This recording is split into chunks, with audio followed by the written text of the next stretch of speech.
નમસ્કાર દર્શક મિત્રો, હું છું દર્શના જોશી. તમે જોઈ રહ્યા છો લોકસામના ન્યૂઝ. જોઈએ આજના સમાચાર અમદાવાદથી અમારા રિપોર્ટર નારાયણભાઈ પંચાલ સાથે. અમદાવાદ ખાતે મહામંડલેશ્વર પરમ પૂજ્ય શ્રી શ્રી 1008 સ્વામી હરિહરાનંદ ભારતી બાપુ પંચદશનામ જૂના અખાડાના અધ્યક્ષ તરીકે નિયુક્ત થતા તેમના સન્માનાર્થે તારીખ 24/6/2026ના રોજ અમદાવાદના વાડજ સ્થિત સૌરાષ્ટ્ર લુહાર સુથાર જ્ઞાતિ હિતેચ્છક મંડળની વાડી ખાતે ભવ્ય સમારોહ યોજાયો હતો.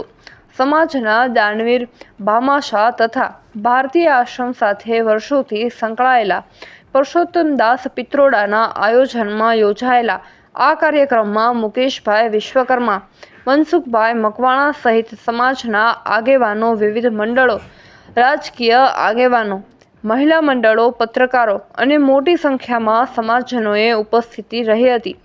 બાપુનું સન્માન કર્યું હતું. મહિલાઓએ ફૂલોથી સ્વાગત માર્ગ સજાવી પૂજ્ય બાપુનું ઉષ્માભેર સ્વાગત કર્યું હતું. આ કાર્યક્રમની જાહેરાત અગાઉથી કરવામાં આવી હતી. તે પહેલા 21/6/2026ના રોજ જૂનાગઢ સ્થિત ભારતીય આશ્રમ ખાતે પણ બાપુનો સન્માનનો કાર્યક્રમ યોજાયો હતો. ત્યારબાદ અમદાવાદના કાર્યક્રમ અંગે સોશિયલ મીડિયા પર વિવિધ કાર્યક્રમની ચર્ચાઓ જોવા મળી હતી. કાર્યક્રમના આયોજકના જણાવ્યા અનુસાર કેટલાક લોકો દ્વારા કાર્યક્રમને લઈને અવરોધ ઊભા કરવાનો પ્રયાસો થયા. હરિહરાનંદ બાપુ આ કાર્યક્રમમાં હાજરી ન આપે તેવા હીન પ્રયાસો થયા હોવાના દાવા કરવામાં આવ્યા હતા. જો કે આ દાવાઓની સ્વતંત્ર પુષ્ટિ થઈ નથી. અંતે પરમ પૂજ્ય હરિહરાનંદ ભારતી બાપુ નિર્ધારિત સમય મુજબ અમદાવાદ પહોંચ્યા હતા અને ભવ્ય સન્માન સમારોહ સફળતાપૂર્વક યોજાયો હતો.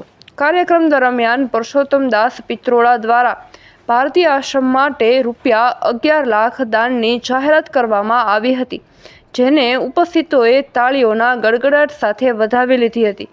કાર્યક્રમના અંતે સમાજના આગેવાનોએ જણાવ્યું કે સારા અને સમાજના હિતના કાર્યક્રમોમાં સૌએ એકતા જાળવીને સહયોગ આપવો જોઈએ. આ પ્રસંગે પરમ પૂજ્ય હરિહરાનંદ ભારતી બાપુએ પણ સમાજમાં એકતા, સદભાવ અને સેવાભાવનો સંદેશ આપ્યો હતો. જય ગિરનારી, નમો નારાયણ.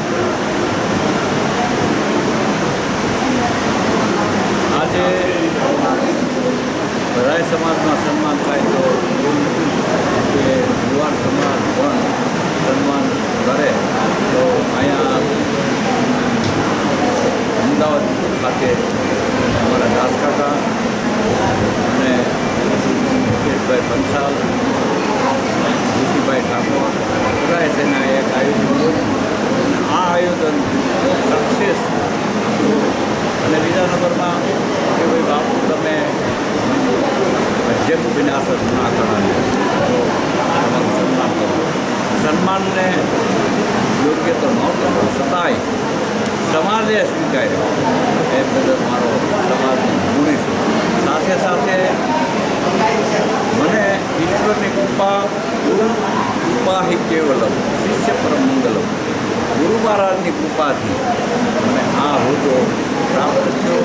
મને આ હોદ્દા પર 53 જૂના અખાડાના સંરક્ષક હરિગીરી મહારાજ, સભાપતિ પ્રેમગીરી મહારાજ અને 4 મડીના અમારા સભાપતિ મોહન ભારતી મહારાજે થઈ અને સમસ્ત અખાડાએ થઈ અને હોદ્દો પહેર્યો.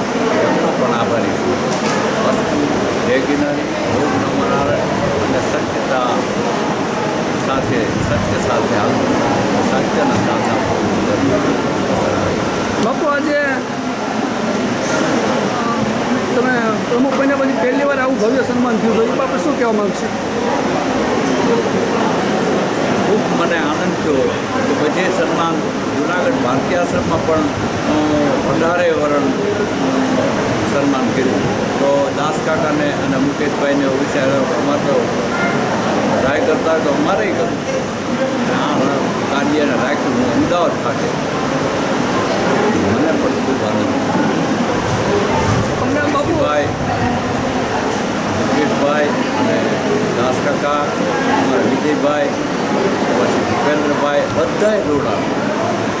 પટેલ જુવાર મોસી જ્ઞાતિ અને ઠાકોર સમાજ બધાએ થઈ અને સન્માન કર્યું. એનો જોઈશું, આભારી છું. ખૂબ ખૂબ આભાર બધાનો. બાપુ તમે અમે પત્રકાર તરીકે અમને એવું જાણવા મળ્યું છે કે તમને અહીંયા આવવા માટે અમુક લોકો રોકતા હતા, તો એ બાબત શું કહેવા માગશે?